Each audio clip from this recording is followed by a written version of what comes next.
Magandang araw sa inyo lahat. Nandito kami ngayon sa Pet Expo 2025 kung saan kami ay naglibot at nakita namin lahat ng mga pets na pwedeng alagaan, pati mga halaman at paggawa din ng hot sauce. So umpisan muna natin sa mga reptiles. Dito, puro mga reptiles na nandito. Unang-una natin titingnan itong mga iba't ibang uri ng mga ahas. Mga cute sila. Mapapansin nyo, iba-iba yung pattern ng kulay. Ay, iba-iba yung kulay. Iba-iba yung pattern ng mga kaliskis nila. Yung pattern ng kanilang mga kaliskis. Meron din mga tuko, pero tawag nila dito gecko.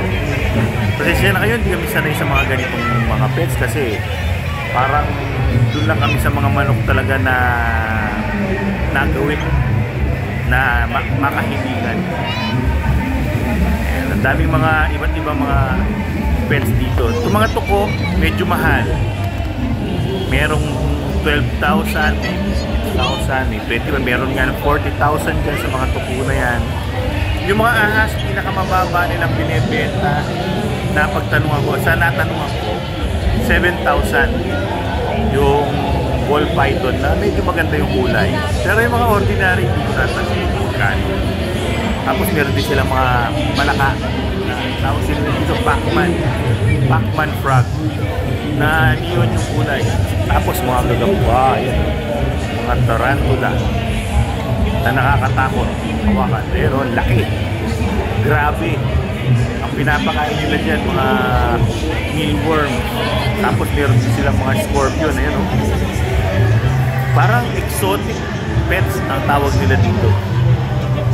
Dito yung mga pag mag-aalaga ka ng mga ganitong mga pets, kailangan mo ata rito ng parang registration na meron kang ganyang klaseng pet.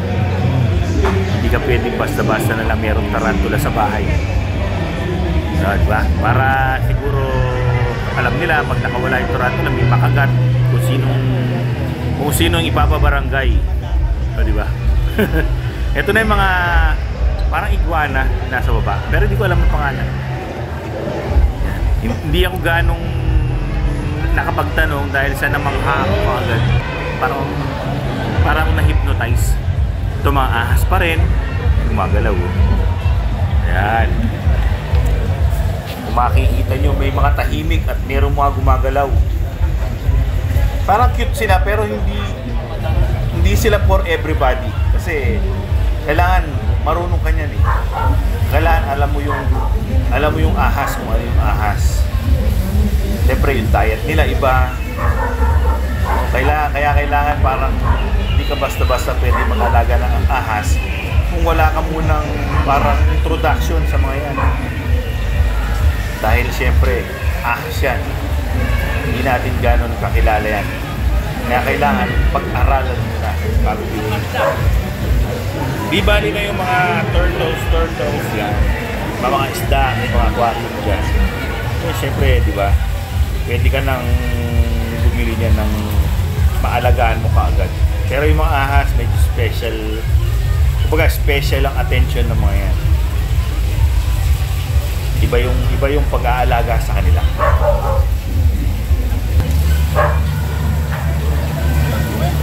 Dito, ito, pwede tayo mag-alaga nito kasi ito parang kayang-kayang alagaan pa kahit bata.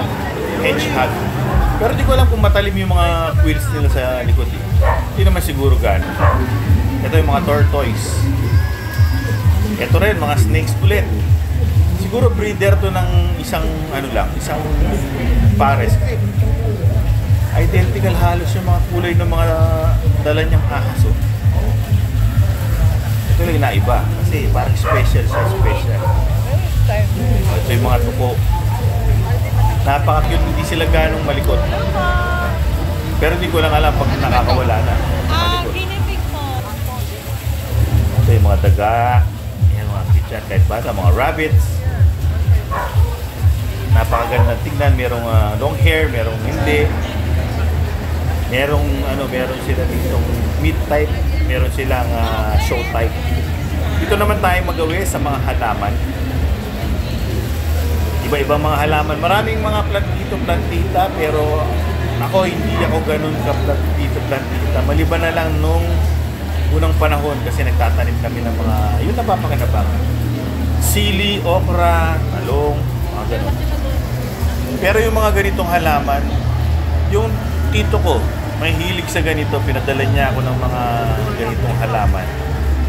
Hanggang ngayon, mga nakatanim pa dyan sa tabing bakod. Mga Sansevieria. Collector siya ng Sansevieria. Pero dito hindi lang Sansevieria makikita mo. Marami iba't ibang klase. Ito nga mga cactus dito talagang panalo yung mga kulay. May mga pattern sila na magandang tingnan. Meron namang plain green o merong mamula-mula sa taas. Parang akala mo nga pinya eh. Pag lapitan mo akala mo pinya. Pero cactus pala siya. Diba? Yan o, parang kalahati yellow, orange. Actually parang masarap bumili niya ng display sa bahay. Hindi ko lang ginawa. Kasi nga dahil sa masyadong occupied yung aking pag-iisip at mga mata sa mga manok. Kaya hindi ko natuunan ng pansin ang pagbili niyan. Dito naman tayo sa mga kois. Ang lalaki ng mga kois. Talagang pang show. Dito. Ito talagang sinlaki ng bata. Oh, baby. Ang laki. Lumalaki pala ng ganyang kalaki. Nakala ko naman. Pinakamalaki na yung sinlaki ng tilapia na nabibili sa palengke. Ngayon pala hindi. Lumalaki pala na sinlaki ng hita ang mga koi na yan. Halos yung mga breeder na nag-exhibit eh. Mga talagang mga koi enthusiast talaga.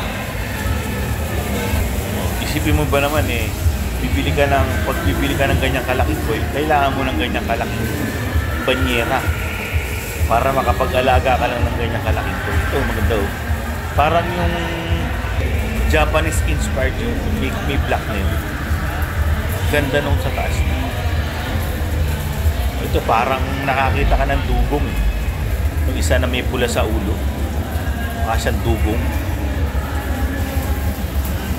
Ito naghahabulan pa yung dalawang to.